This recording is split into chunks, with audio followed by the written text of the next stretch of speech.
On the surface, the Ostrich Inn in Slough looks just like any quaint English country pub you can find up and down the country, serving good food, real ales, and a cosy, welcoming atmosphere that keeps you going back up to the bar for another round. But it's the dark legends that have embedded themselves into the very fabric of the Ostrich, which gives the old inn an altogether more sinister side. One story tells of a brutal, serial-killing husband and wife, the landlord and landlady of the inn, who may have dispatched up to 60 innocent victims within those walls. Not to mention the countless reports of terrifying paranormal activity, which leaves staff members terrified to enter rooms on their own, if they're even brave enough to carry on working there.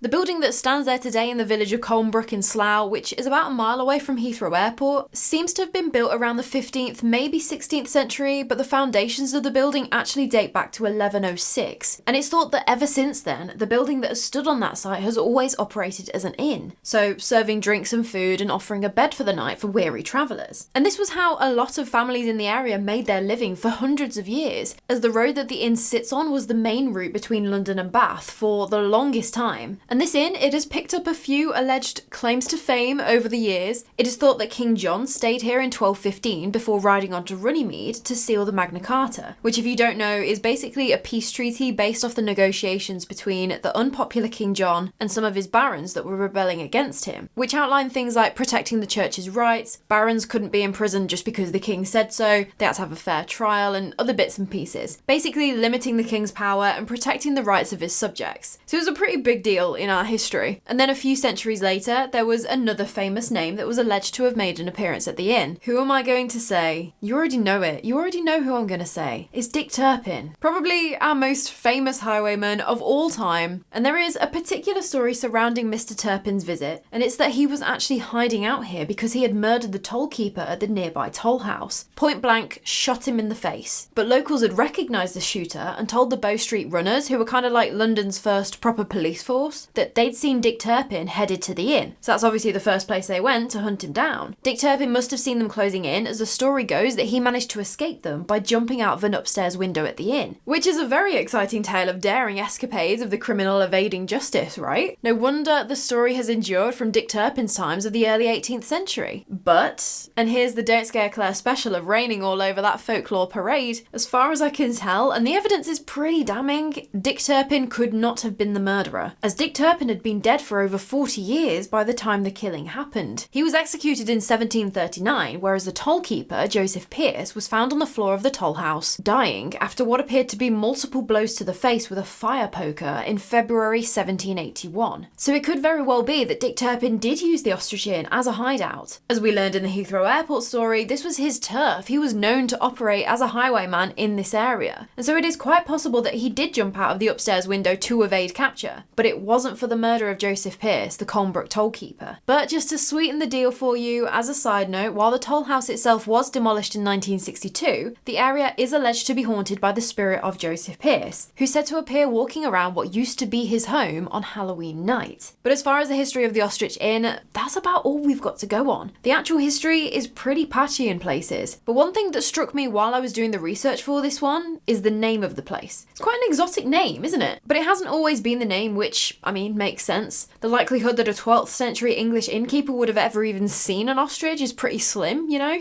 The inn was actually initially called the Hospice, so there are a few theories as to how the name changed from the hospice to the ostrich. The first one is that the two words, if you have a few brews and you start slurring your words, you can kind of see how one became the other, can't you? Hospice, ostrich. And this is the most widely accepted theory, it's probably how it went down. But there is another theory worth mentioning, that at some point the name was changed from the hospice to the crane, as in the bird with the long neck that's sometimes spotted in England. And this name becomes important in a second, just bear with me. But then at another point in history, they decided to change the name of their brand to another long-necked bird, the ostrich. Potentially because of the association of the previous landlord and the alleged grisly happenings that went down within this establishment while it was called the crane. Now there is a lot of debate about the time period for this next bit. Some places say it's as early as the 12th century, others say it's as late as the 17th century, but But basically, the story goes that there was a landlord of the inn known as Jarman who ran the place with his wife. And at the time, the inn was known as the Crane. Apparently, their names were John and either Meredith or Mary, but their first names don't actually get mentioned in the original source I found for this. But alongside their popular coaching inn, the enterprising little husband and wife team had been hustling away on a little side project: murder. Because like I said earlier, the Ostrich sits on what used to be a very busy road. People travelling between London and Bath and every place in between, and some of these people were very wealthy merchants travelling to do business. And what the Jarmans had cottoned onto was that these very wealthy businessmen would often have some reasonable amount of money or jewellery, clothing, any sort of finery on their person, which made financial sense for the innkeepers to pry out of the owner's cold dead hands. When a prospective target came into the inn on a rest stop looking particularly wealthy and alone, Jarman would shout a secret phrase out to his wife. He'd be there behind the bar like, "Oh yeah mate, you need a drink in a room? No problem, we'll just get you checked in. Oh, just excuse me a second. Mary, I forgot to tell you, there's a big fat pig available if you want one." To which she would respond, "Put him in the sty for till morrow," which meant game on. They would give their VIP food and ale, get him all tipsy and full, and then show him to the blue room, which was the nicest room in the inn. Gotta look after those rich folks, you know. The only thing about this blue room was once their weary traveller was all tucked up in bed, sleeping off the booze and food, Jarman would pull a lever in the kitchens, which was directly below this bedroom. This lever would open a trapdoor in the floor of the blue room and tip the bed up so that their victim would slide off the bed through the trapdoor and land in a huge cauldron of boiling water or oil. According to the story, their victim would then be instantly boiled to death without even the chance to scream and alert any of the other guests. Which I didn't think it would be that quick. So I went to Dr. Google. Honestly, with the research I've been doing on this channel, I'm probably on at least about 3 government watch lists. There's going to be nothing random about a random stop and search when I get on a plane, I can tell you that. But anyway, if the liquid within the huge pot was actually water, it would not be an instant death. It would have been excruciatingly painful and would have resulted in death within likely a few minutes. But that's still a few minutes of their victim screaming and thrashing around. If, however, the liquid was melted fat or oil, that would do a lot more damage a lot faster, causing deeper burns, sending the body into shock pretty instantly. And so it's more likely that their victim would have died within seconds. So I learned something today. Please don't try any of this at home, kids. Jarman would then dispose of the body in the nearby brook, called Colnbrook, believe it or not. They'd obviously pocket any money that their victims had on them, they'd sell their belongings to make even more money, and they would move the victim's horse into their private hay barn. And this was to give the impression that the traveller must have moved on in the night before anyone woke up. So if their victim made any friends the night before, any drinking buddies, Jarman could just say, "Oh, sorry mate, he left before dawn. I set him off myself." He'd then make the traveller's horse unrecognisable by either cutting their tail or mane, clipping their ears, or even putting out an eye. Which, these people were allegedly monsters. I don't know why that detail shocked and surprised me the most, but here we go. But then they would be safe to sell the horse on without anybody hopefully recognising him. And the story goes that this little venture of theirs was pretty successful. This was before the time of proper communications. If you met someone drinking in the bar one night and then you didn't see that person ever again, that would just be it. No way of checking up on them or really tracking their movements with great accuracy most of the time. Although it does make you wonder that if they were targeting just wealthy people, surely there would be at least someone looking out for some of these people, right? But either way, one night they would take it one victim too far, because a guy called Thomas Cole, or Thomas of Reading, an apparently well-known and wealthy clothier, rode into the Crane one night. And Thomas was known to the Jarmans. He'd been and stayed the night multiple times before. They'd known how wealthy and also how well connected he was. Apparently this Thomas had done work for the king. He was a very big deal. And they'd already wanted to get their hands on him before this, but the timing had just never been quite right. One time Thomas had pulled up and he wasn't feeling well, so he'd asked someone to stay in the room with him and watch over him. Another time, the Jarmans had already picked out a victim for the night, so there was already some other poor guy snoozing in the blue room. And then there was this one time, which might give an indication of when this story was supposed to have gone down. Because it said this particular time, as Thomas was drinking in the bar before retiring for the night, and the Jarmans were rubbing their hands together like a 90s Disney villain thinking they were going to get him that night, a rider came into the Crane to spread the news that London was on fire and that it had burned down a Thomas Beckett's house, which is a very interesting and specific detail that I went digging a little more into. Turns out there was a great fire in London in 1133, which started either on the London Bridge or in the home of the Sheriff of London at the time, whose name was Gilbert Becket. Gilbert's father, he was called Thomas Becket, who was a very important figure in London and who after the fire went on to be the Archbishop of Canterbury. So, you know, very big deal. I could be wrong, but it seems seems like a pretty big coincidence. Anyway, once Thomas heard this news, he decided to immediately ride back to London because he'd only been chatting to Thomas that very day, and they'd had a bunch of business dealings to go over. Thomas had left some important papers and things at his house, some of which were to do with the king, so he needed to go and find out what was what. But soon enough, the Jarmans would get their shot. One night, Thomas came into the inn and he seemed pretty down. Apparently his daughter had made a huge fuss over him leaving, more than she ever usually would, and that kind of threw him off a little bit. She was begging him not to go, really upset, and so it kind of got Thomas in a bit of a weird mood. He started writing a letter at the bar, but as it went on, it basically turned into a will, where he left everything to his wife and daughter, and then £200 to a friend as well. And that's something that I see a lot online that doesn't seem to be quite right. Some say that the Jarmans basically coerced Thomas into making a will, but from what I can see, it wasn't like that.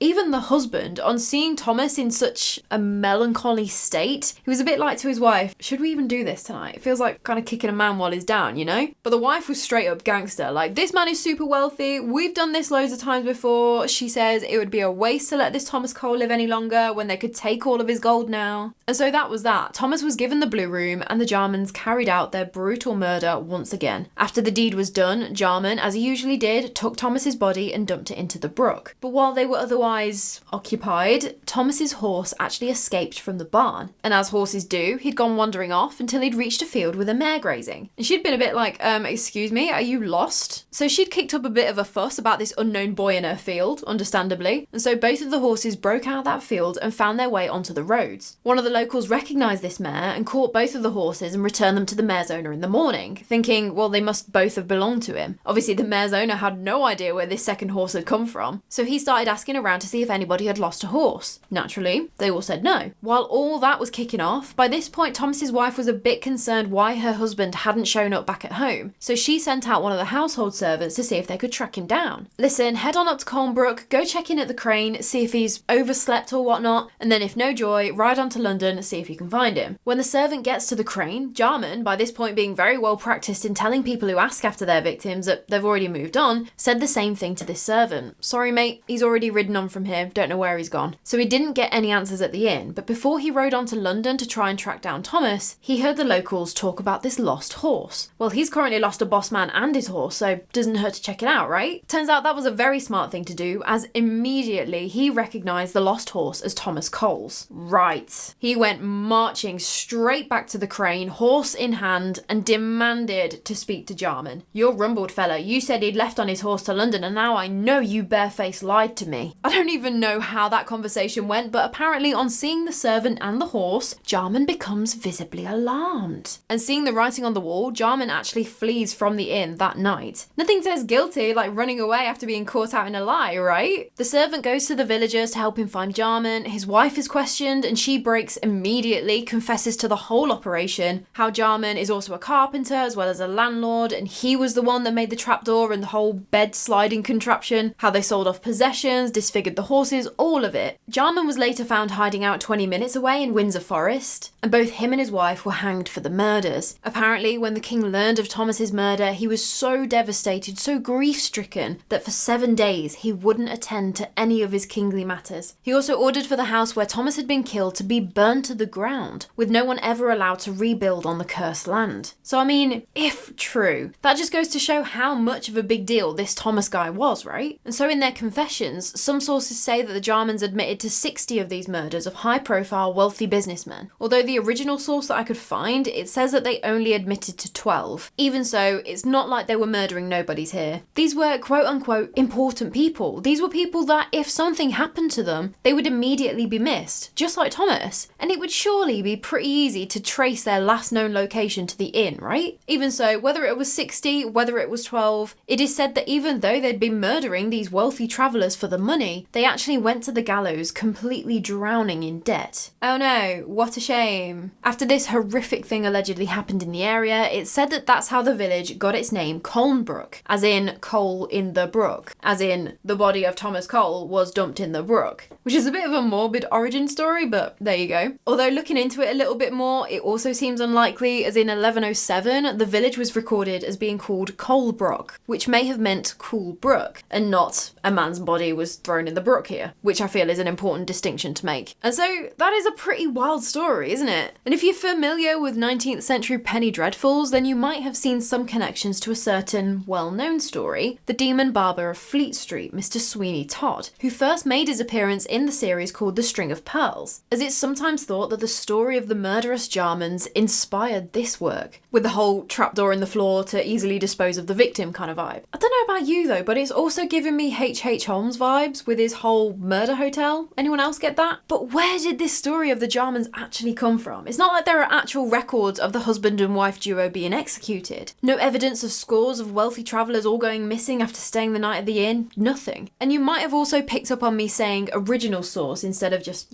sources. And that's because it looks like this story of Jarman, and particularly of Thomas Cole's murder, was first written about in the book Thomas of Reading, written by Thomas Deloney, which, it's important to note, is a work of fiction. Whether it's based on actual historical events or just local gossip or folklore that have been passed down through the generations, who knows? Looking at the dates and things, if I am right about the timings of this story supposedly taking place in the 12th century, this book was written in the late 1500s, as Thomas Deloney died in 1600, so obviously he must have written it before then. That's a few centuries for the tale to have been retold and added to and changed over time, so there is potential there for something shady to have happened at the inn, or it might have been a completely made up story and Thomas just used real places like Colnbrook and the inn itself, and maybe even changed the name from the Ostrich to the Crane so that it's not completely similar. But all of that speculation didn't stop our Derek Ikora from channeling the victims of the Jarmans when he visited with Most Haunted, did it? Of course not.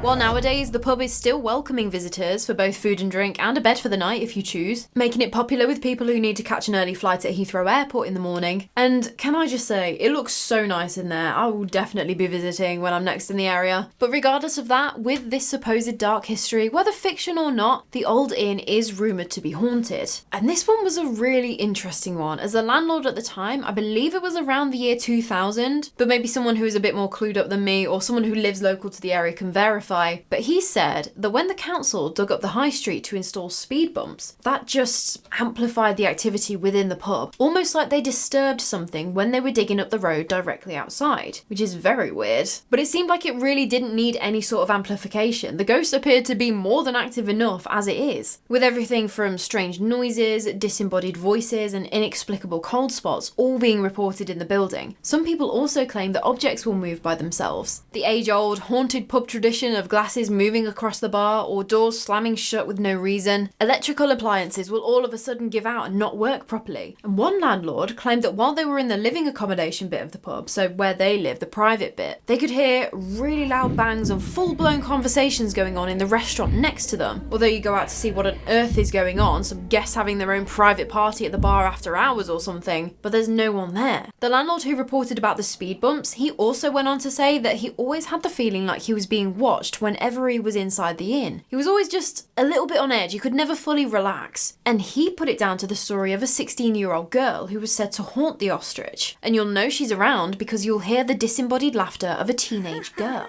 But only men will hear it, because it's said that this girl apparently loves the attention of men. And so the landlord at the time believed that this entity had taken a bit of a shine to him, although her feelings were clearly not reciprocated by him. But she is far from the only character who is said to haunt the old inn. There is a story of a coachman who is seen from time to time, and he appears outside the building. The coach that he arrives in is pulled by headless horses, which is a terrifying image to imagine, and so it's no surprise that locals believe that seeing him is a bad omen. So if you're unfortunate enough to see him, you're going to be in for a spot of bad luck, or something tragic is going to happen to you or someone close to you. As for the coachman himself, some say that he was a victim of a highway robbery gone wrong, or that he found himself in the wrong place at the wrong time and got offed because of it, or that he started an affair with a married woman and her husband had found out and then done something about it. But that's all we've got to go on with him. People who have allegedly encountered this phantom coachman have heard the clattering of horses' hooves on the now existent cobbles outside, as well as creaking wheels, just like an old coach coming to a stop. Some people who claim to have actually seen the coachman himself report that his eyes appear to be, quote, filled with sorrow, as if in a silent plea for justice. But without knowing who this man is and his story, how he has ended up becoming this harbinger of tragedy, I'm sorry pal, I don't think you're gonna see that justice. All that was missing from those particular stories where I read about these people commenting on his eyes was what actually happened to them afterwards. If he's supposed to be this big bad omen, what bad thing happened after? Or is that just being nosy? I don't know, you say he's a bad omen and then you say you saw him and you don't say what he was a bad omen for. I don't think that's being nosy. I'm just trying to get the full story. I just want to know the full drama. I don't want to be the drama, but I just want to know other people's drama. And if you don't lock eyes with a sad looking coachman on your way in, don't worry, there's plenty of opportunity to be scared out of your skin inside the Ostrich. In the downstairs bar and restaurant area, there is apparently the figure of an old man who is seen sitting in the corner, and he's been seen by people on an actual ghost hunt at the inn, as well as customers who are just in for a drink, meaning not expecting to see a ghost. There's also been a woman dressed in white reported, who's been seen wandering around the rooms downstairs, with some claiming that she is Mrs. Jarman. She must be, as she was reported to have been hanged in a dress just like the one seen. But no record of a Mrs. Jarman even actually being executed that I could find, let alone what she was wearing to the gallows, so yeah. But then there has also been a young girl around this same downstairs area, said to be around the age of 8 or 9ish, and when witnesses see her, they claim that she looks like she's searching for something, with some taking it one step further and saying that she's searching for her mother. But we don't know who she is, who she could even be searching for, if it even is a who, we don't really know. But even if you don't see anything, you might hear unusual whispers or groans coming from this downstairs area, even when no one else is down there with you. And it doesn't get any better if you're upstairs in the function room for a birthday party or whatnot. Alongside disembodied whispers and strange noises, staff members apparently have to be really careful when they're blowing out candles when they're closing up for the night, as they'll blow them all out, make sure they're definitely out properly, not smouldering away or anything like that, and they'll leave the room to go and close down a different area, come back upstairs, to find that all of the candles have been lit again. And I'm pretty sure they're not those joke birthday candles that stay lit no matter how hard you try and blow them out, but the staff just can't figure out how these candles that they most definitely made sure to blow out are all now lit again. Unless, of course, maybe a colleague is playing a practical joke on you or something, which is exactly what one staff member thought when he was upstairs on his own. And the wooden shutters that divide the restaurant started kind of swinging and moving by themselves. Apparently they were moving reasonably violently, like this isn't just a draft from an old window frame or something like that. So his immediate reaction was, oh, of course, a mate must be having a bit of a laugh. So he ran to the other side of the room to catch the Joker in the act, but there was no one up there with him. So he's there thinking, that was quite strange, but maybe the mate has just like ran down the stairs to try and escape and make it seem a lot creepier than it actually is, so he went running down the stairs. But he eventually found the co-worker, who he suspected, sat in the employee office. There was no way that he could have run that fast downstairs and settled down into the office without even at least breathing a little heavier. So that kind of weirded that particular staff member out. And so then once you've finished up your little party upstairs in the function room and you head off to bed after an evening of good food and mayhaps a few bubbles, you still might not sleep soundly in your guest room. There was once a woman who was staying at the Ostrich for a week, and the staff who were working and saw this woman every day said that she was looking more and more tired as the week went on. Apparently the bags under her eyes were getting bigger and bigger each morning. When they asked her, just kind of like as you come down to breakfast in the morning, like, oh, how did you sleep kind of thing, she kept saying that she really wasn't sleeping very well, if at all really. When housekeeping went into her room to give it a bit of a spruce up, they said that they'd found bath towels covering all of the pictures that were hanging in her room. Thinking that was a bit odd, a member of staff asked her about it. To which she replied, saying that she swore up and down, call me crazy, I know how it sounds, but I am convinced that the eyes of the paintings are following me around the room, watching me. And so if you're staying in a guest room alone, I can imagine that that is a pretty creepy thing to experience. Paranormal or not, maybe your eyes and brain are just playing tricks on you. It is somewhat easier to explain that one away, but there was a story of another guest staying at the inn who was woken up in the middle of the night, and they said that they looked down at the bottom of the bed because they felt the sensation of someone sitting down. So they were obviously expecting to see an intruder getting a little bit too cozy, but when they looked, there was nothing there. Again, could be explained as brain tricks, sleep paralysis or whatever, but still, very weird. And I have already mentioned about the landlord being disturbed late at night when there's no one else about or just feeling a little bit on edge, but there are other staff members who report even more terrifying encounters. It's not uncommon for staff to see full-bodied apparitions wandering the corridors, with one barmaid claiming to see a man dressed in black, who she said was limping around the upstairs bar area. One story, that made me feel really uncomfy thinking about was a staff member who said that she was just there one day chatting to the landlord when all of a sudden she saw a black figure standing directly behind her boss as they were having this conversation. So you're there just chatting away and you just see a black figure behind someone. I don't know what's worse, to be the staff member seeing it behind the landlord, or being the landlord and you see the colour drain out of your employee's face as she notices this entity behind you. If someone reacted like that around me though, I just immediately assume like a huge spider has just landed on my head or something. Ghost or spider, I'm going to be traumatised either way. Live-in employees where they stay on site, they've had some absolutely horrific encounters at the Ostrich, experiencing everything from having their bed sheets ripped off the bed in the middle of the night, to knowing that they left their room locked up but coming back to find the door wide open, lights on, telly blaring away with no explanation. No one else is about. The manager in 2022, Sarah Morgan, she's had a few potentially paranormal run-ins too, including possibly seeing the infamous lady in the white dress. But she's also claimed to have been poked by something unseen while she was alone down in the cellar. And when she was staying the night in room 3, she claims that she woke up in the middle of the night to the unmistakable feeling like she wasn't alone. There was someone else in the room with her. When her eyes adjusted and she started to look about, she says that she saw something out of the corner of her eye, and it just walked through the room from one side to the other before disappearing. So if you're working in the Ostrich, basically just be prepared to encounter weird things. I wonder if it's part of the staff training, because apparently, and completely understandably, some staff members get so scared that they refuse to enter certain rooms once it goes dark. And it's really not unusual for employees to quit after a few months because they're just done with all the weird goings on. Because it seems like it really doesn't matter who you are, what time of day or night it is, or even just what you're doing. Strange things seem to happen. Even if you're just making your way from one area to another, say for example, just going up the stairs. Be on the lookout, because the staircase is said to be incredibly haunted.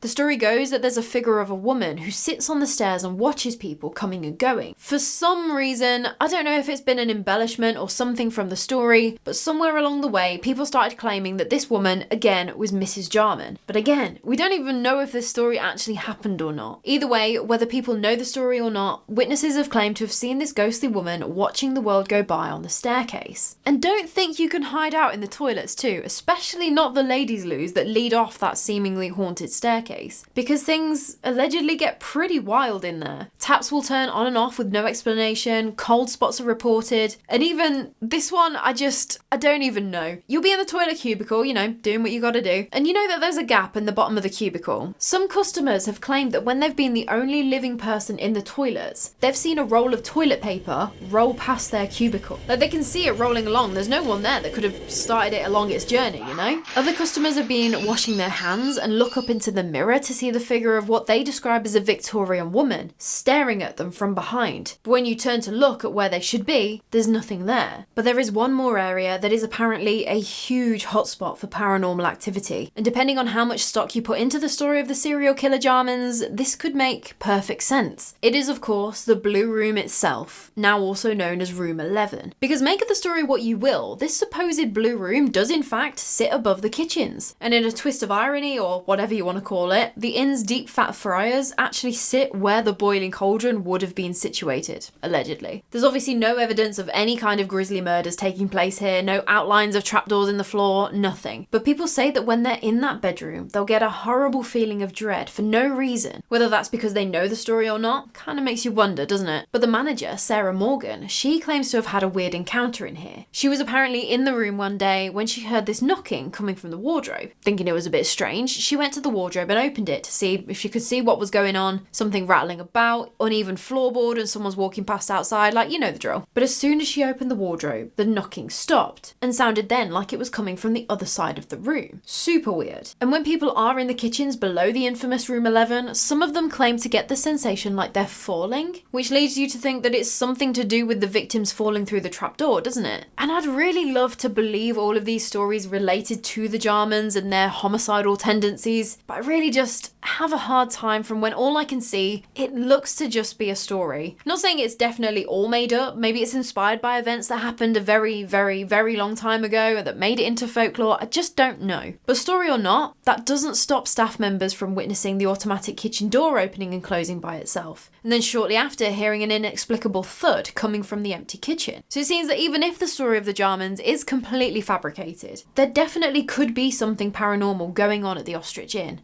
Go on then, tell me your thoughts. Because I really truly do not doubt for a second that the Ostrich Inn is haunted. It's old, it's got a lot of history and too many ghost stories to ignore. So I absolutely believe that there is something going on here. The bit I really do have a hard time believing though is the story of the Jarmans. Don't get me wrong, it is a brilliant story and the ostrich plays into it, like they have a model of the trapdoor and the rigged up bed, how it would have looked and things. But without concrete historical evidence coming forward showing that the Jarmans were real people, that they really did these horrible things, instead of just hearing it from a work of fiction from the 1500s, it's a no from me. With that said, if I've missed anything, if you know that there's more to the story, or even a different version, because that always seems to happen with stories as old as this one, please do let me know in the comments. And also let me know what you think of the ostrich. Is it haunted? Would you stay the night? Have you ever experienced something yourself there? Tell me all of the things, I want to chat about it. But if you enjoyed this story, please like this video, and if you haven't already, subscribe for more stories like this, as there is plenty more coming at you over this month. But for now, that is all from me today. I cannot wait to chat with you more about the morbid, mysterious and macabre. So until next time, sleep safe. Jarman would shout a secret